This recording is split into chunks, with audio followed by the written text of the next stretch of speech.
Out of all of America's 50 states, Hawaii is arguably its most unique. It's the only state to be geographically located outside of the North American continent. It's America's most recent state, having only been admitted to the Union in August of 1959. It is by far the most ethnically diverse state and the only state where Asian Americans make up the single largest ethnic group. It's the most expensive state to live in the country, and, most notably, it is the only state made up of an archipelago that consists entirely of islands. And because of that, as you'd expect, transportation throughout Hawaii works very differently than it does in other states because of the population being divided across all these different islands. The Hawaiian archipelago is made up of 137 different islands, but there's really only 4 of them that have significant numbers of people. Oahu, the most heavily populated island that's home to Honolulu and Pearl Harbor, has around 1 million people that live on it, which all on its own is about 2/3 of the state of Hawaii's entire population. The Big Island has about another 200,000 people, Maui another 164,000 more, and Kauai about another 73,000 more, representing the 4 primary majorly populated islands in the state. While the islands of Molokai and Lanai have significantly fewer numbers of people, and the other islands have either negligible or non-existent populations. And the distances between all of these islands are larger than you'd expect. The distance between Oahu and Kauai is about 100 miles, and the distance from Oahu to the Big Island is closer to 150 miles. About the same distance as between New York City and Baltimore.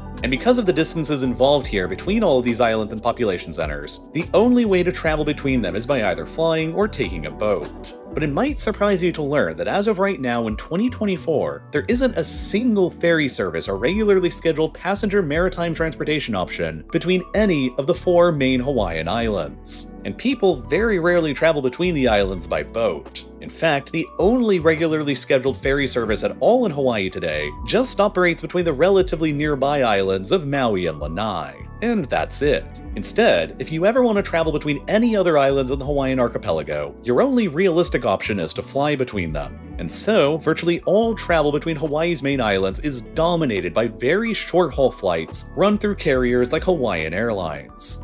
And this situation appears rather puzzling at first glance, because ferries and maritime transit are a very common and popular form of transportation across several other archipelagic parts of the world, including in many areas that have significantly smaller population bases than Hawaii even has. Take the Aegean Sea, for example, where there are dozens and dozens of great ferries that service dozens of islands and locations across the whole region, including many ferries that service very small islands with negligible populations but which have very large tourism interest. Across 2023, Hawaii received about 1/3 as many tourists as Greece did, but their spending was roughly equivalent, with tourists to Hawaii spending nearly $21 billion in the state across 2023, and tourists in Greece spending nearly $23 billion through the same time period, implying that a ferry service across Hawaii's islands could or should be at least somewhat comparable to the very robust system of Greek ferries. Closer back to home in North America, there are 3 notable examples of ferry services that seem to make the lack of ferry services in Hawaii seem all the more puzzling. The island of Newfoundland in Canada has a small population of only about 478,000 people, less than half the population of Oahu in Hawaii. And it's also located about 100 miles away from the Canadian mainland in Nova Scotia, a similar distance as between the islands of Oahu and Maui or Oahu and Kauai. And yet, there are 2 active ferry lines that run from the island to Nova Scotia. A shorter ferry from Port au Basque that takes about 7 hours to complete, and a longer ferry from Argentia that takes about 16 hours to complete. Lengths of time that would be comparable to ferries between the islands of Hawaii. Washington State also operates a system of ferries across their island communities throughout the Puget Sound. And perhaps most notably, Alaska operates a complex system of ferries across enormous distances that link several small communities together from Bellingham, Washington, all throughout the Alaskan Panhandle and the Aleutian Islands. A ferry system that is notable in the context of Hawaii because the distances involved are substantially longer, and Alaska's population base is only about half that of Hawaii's. So why does Hawaii essentially not have any ferry service at all compared to all of these other examples? And why is it that in order to travel between the Hawaiian Islands, you nearly always have to fly rather than take a boat? First of all, it's important to note that Hawaii has actually had large-scale ferry services between their major islands in the past, but they've all failed for a complex list of reasons that largely has to do with the nature of Hawaii's unique geography and population patterns. The most serious attempt at establishing a reliable ferry service connecting Hawaii's major islands together was called the Hawaii Super Ferry throughout the decade of the 2000s, and it was one hell of a fiasco. Planning for the Super Ferry began in 2001 by a private company that sought to offer up an alternative way from the airlines to travel between the Hawaiian Islands that would be quick, cheap, and most importantly, would enable people to easily transport their own personal vehicles and belongings between the islands as well. At the time, it seemed like a virtually untapped market, egged on by the Hawaii Super Ferry Company's statistic that in 2001, Hawaii's own residents, excluding tourists, took around 4 million flights between the islands throughout the year, implying that the parallel demand for a ferry was there that wasn't currently being serviced. By 2004, the company signed a contract with a shipyard in Alabama to build out the first 2 of their Hawaiian ferries for a total sum of $178 million, or $89 million apiece, which inflated to 2024 dollars was about $332 million for the 2 of them. A few years later, by 2007, the Hawaii Super Ferry was finally ready to begin launching its master plan that envisioned regularly scheduled ferry service between all 4 of Hawaii's majorly populated islands. But the company almost immediately began encountering significant difficulties. First up, there were numerous environmental concerns and risks brought up surrounding the ferry in court. Many of the ferry routes between the islands crisscrossed over well-established and mapped-out routes of humpback whale migration paths, which led to concerns that the huge sizes of the ferries could impact and kill whales and cause other environmental destruction for Hawaii's unique marine life ecosystem. And more pressingly, there was the concern that the ferries could spread invasive species throughout the rest of Hawaii as well. As a series of geographically isolated islands far removed from the rest of the world, Hawaii's ecosystem is uniquely delicate and fragile, and the state is by far the most serious about invasive species in the country. The Big Island has already seen several notable invasive species like fire ants, kokui frogs, and ilex plants establish a strong enough of a foothold there that eradicating them has effectively become impossible, leaving the Hawaiian state government with the unenviable goal of preventing their spread to the rest of the islands as much as possible, and containing them to the Big Island as much as they can. The biggest fear was that ferries loading up people's personal vehicles could accidentally transport these kinds of invasive species between the islands far easier than people flying between them on airplanes could. It also didn't help that by the time the ferry finally began its operation between Oahu and Maui in 2007, they still hadn't completed an environmental impact statement that was required by Hawaii state law. The Hawaii Supreme Court eventually ruled that the super ferry could continue its operation while the environmental impact statement was busy being prepared. But that did little to halt the torrent of environmental lawsuits being dumped on the company, which steadily increased the company's litigation costs and made it increasingly difficult for them to remain financially afloat. And if all of that wasn't enough, the super ferry idea was hitting many other roadblocks as well. As it turned out, another major problem for ferries in Hawaii was the fact that the waters around the islands are notoriously rough, especially compared to the waters where those other ferries I mentioned previously operate in Alaska and Washington state. These ferries all operate nearby to their respective continental coastal shelves, where the waters are relatively shallow and calmer. But Hawaii doesn't really have a continental shelf in the same kind of way because the Hawaiian Islands are all volcanic in origin, and are basically just the tips of underwater mountains that rise miles up from the seafloor to penetrate just above the ocean surface. As a result, the depths of the waters between the Hawaiian Islands are often very high, such as in the channel between Maui and the Big Island that's more than 6,000 feet deep, significantly deeper than the average depth seen in even the Mediterranean Sea. The name for this narrow and deep channel in the Hawaiian language is the Alanui Haha Channel, which roughly translates into English as the Great Billow Smashing Channel, which should give you some kind of an idea as to how rough the waters here can get as the currents surge through the deep chasm between Maui and the Big Island. The depths seen between the channels of the other islands are similarly deep, and the waters in between similarly rough as well, which means that ferry passages between the Hawaiian Islands are effectively done over open ocean, which means that the ferries involved in the passages need to be ocean-rated, requiring them to be larger and more sturdy and more expensive vessels than you would otherwise see in Alaska or in Washington state. And because of the distances between the main islands covering 100 nautical miles or more, the journeys on the super ferry between the islands would last for 6 to 8 hours, or in some cases even longer, through waters that were often very rough, meaning that seasickness was a common ailment among passengers traveling aboard. If you were a resident of Hawaii and you wanted to travel from one island to another island, you could opt to take the ferry, which might take you up to 8 hours to complete. It might result in you getting severely seasick along the way, and because it would take you another 8 hours or so to get back to your home island, you couldn't really make a day trip out of the ferry journey, so once you get to the other island, you would need to compete with all of the tourists for a hotel for the night, which adds on to the costs and practicality of the ferry journey even more. When you factor all of that in, and then you consider that a round-trip flight between the islands is often only a little more than $100, and takes less than an hour each way, the price of flying between the islands is often cheaper and faster and less likely to make you sick, which to most people still made flying between the islands the more obvious choice to choose instead of taking the ferry. There's also just not really a big pent-up demand for residents on the Hawaiian Islands to actually commute between the islands all that often. Oahu, as the economic and population center of the islands, is home to most of the state's major events like concerts and most of the state's good hospitals and medical care, which means that for the most part, the residents out on the other main islands usually only go into Oahu at most a couple or so times a year, for special events or for medical care, and for those purposes they're going to be more likely to fly than to take the ferry.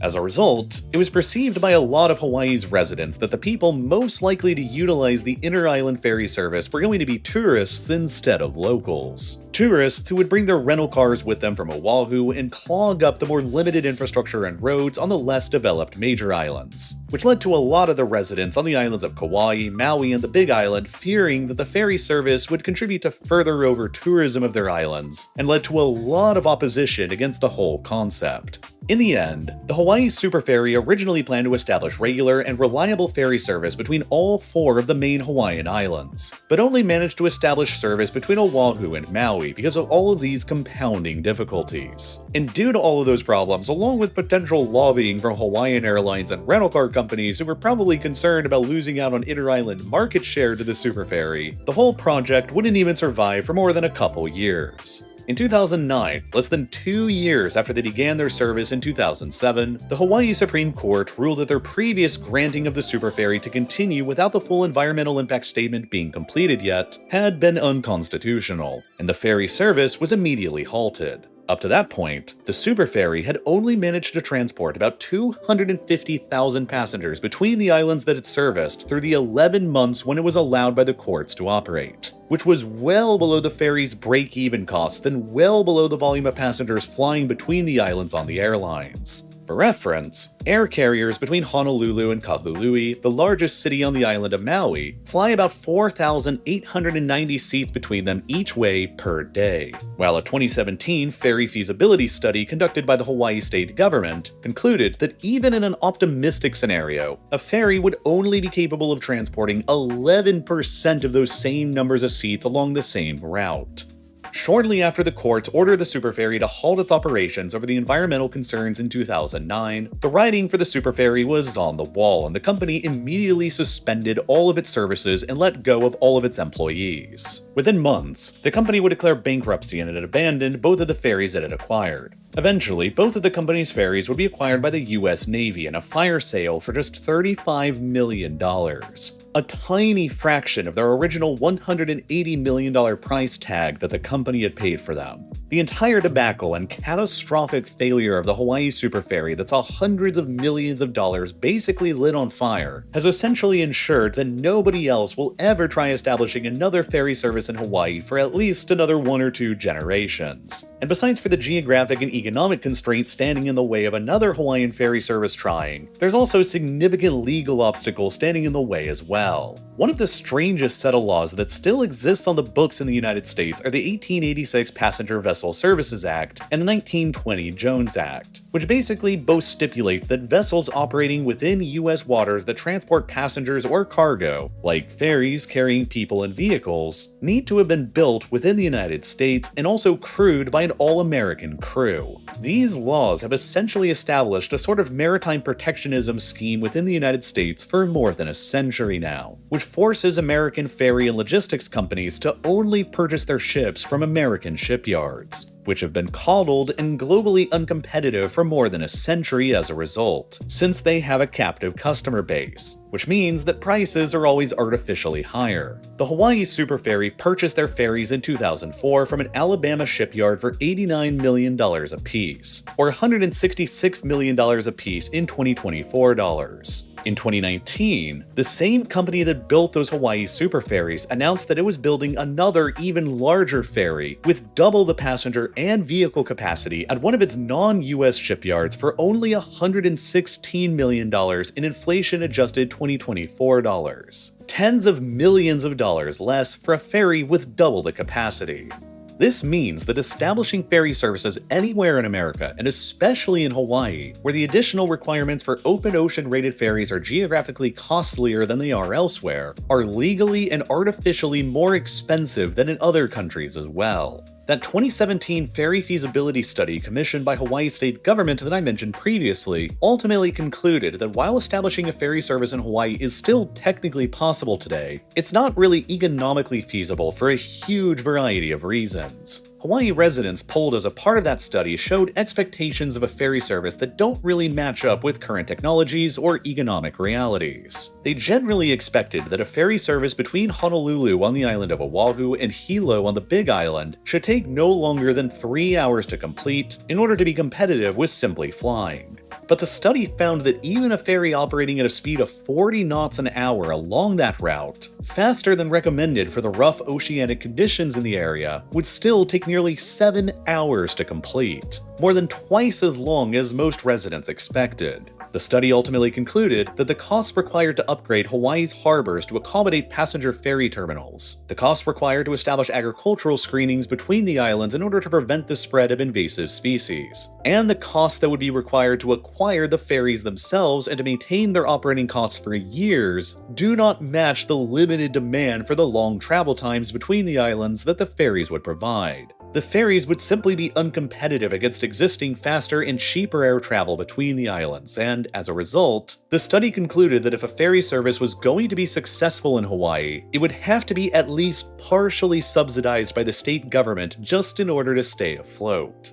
A subsidized ferry service throughout Hawaii would not be without precedent, though. The Washington State Ferry Service has revenues that are about 25% subsidized by the Washington State government, while there's enough pent-up demand for the short ferry journeys across the Puget Sound to cover the remaining 75% of the ferry's operating costs. This probably wouldn't be the case in Hawaii, however, where demand for a more expensive and time-consuming ferry service would be lower. So a better comparison would be with Alaska's Marine Highway Ferry Service, which covers very long distances, supports very small populations, and is heavily subsidized by the Alaska state government. The Alaska Ferry Service covers more than 3,500 miles of coastline, including dozens of individual route segments, with many of them taking 6 hours and 10 hours, and even one line from Bellingham, Washington up to Ketchikan, Alaska, that takes a whopping 38 hours to complete and costs hundreds of dollars to travel along. However, Alaska's ferry service is highly subsidized by the Alaska state government, to the tune of nearly 69% of its entire total revenue, while actual ticket sales only account for about 31% of the ferry's revenues. This is the system that would be much more comparable to Hawaii than Washington state's ferry system, but Alaska is able to heavily subsidize its ferry service because it has something that Hawaii does not: a metric boat ton of oil. Despite how it appears at first glance, Alaska is much more of a rich state and Hawaii is much more of a poor state. Alaska has been geologically blessed with huge oil resources, and the state controls the 4th highest producing oil field in the entire country, at Prudhoe Bay in the far north of the state. As a result, Alaska has a massive oil industry that generates huge revenues for the state government, to the point where an overwhelming 85% of the Alaska state government budget simply comes from all of the state's oil revenues. And all of that oil money in the state enables Alaska to do several things that would be impossible in other states, such as heavily subsidizing the state's otherwise unprofitable ferry transportation system to better help its residents, and other interesting things like establishing an oil fund that pays out every single one of Alaska's residents an average of around $2,000 a year just for existing there, the only form of basic income currently seen anywhere in America, on top of having no income taxes and having the lowest overall tax burden imposed on citizens out of any of America's 50 states. Hawaii, on the other hand, is not as fortunate as Alaska. Hawaii has effectively zero natural resources, and its sheer distance away from any significant markets makes shipping costs to and from the islands anywhere else prohibitively expensive, which makes any potential manufacturing base in Hawaii naturally uncompetitive from the start. The only two industries that Hawaii's geography enables it to excel at are tourism and the military, because of the incredible strategic value offered up by Pearl Harbor on the island of Oahu near the dead center of the Pacific Ocean. But for the people who actually work in these two industries, the jobs available are generally low paid, which is why Hawaii's median income is lower than the median income seen in New Hampshire, and yet home prices in Hawaii are nearly twice as expensive as they are in New Hampshire anyway, despite the lower incomes. Hawaii is a fantastic state for people who move to it who are already wealthy, and possess more purchasing power than the locals do. But for those who have grown up on Hawaii without money, finding opportunity on the islands is very difficult, which is why so many of them leave for the mainland, and which is also why Hawaii's overall tax burden is already among the highest in the entire country. Without any natural resources or industries outside of tourism and the military, and with the military really only interested in the island of Oahu and none of the others, the result is that the Hawaiian state government has to fund itself primarily through taxes rather than natural resource revenue like Alaska. And so, if the Hawaii state government wants to begin heavily subsidizing a prospective unprofitable ferry service the same way that Alaska does, the only way it would be able to do so would be by increasing taxes in the state even higher than they already are, which would make the cost of living crisis in the state, already the worst in the entire country, even worse than it already is. For all intents and purposes, that is all why a ferry service between the main Hawaiian islands doesn't currently exist, and why one isn't likely to exist in the future either. Until ferry vessel technology and legal reforms advance enough to carry passengers between 2 points much faster and for a much lower cost than they currently can, the low market demand for the use of a ferry in Hawaii and the likelihood of a ferry service in Hawaii succeeding are each likely to continue remaining very low. And after the massive financial disaster the last time that someone tried getting one up and running with the Hawaii Super Ferry in the 2000s, nobody is likely to try getting another one up and running in Hawaii for the foreseeable future. And the only way you'll be able to travel between the islands for the most part, unless you want to charter or bring your own boat, will be to fly between them instead.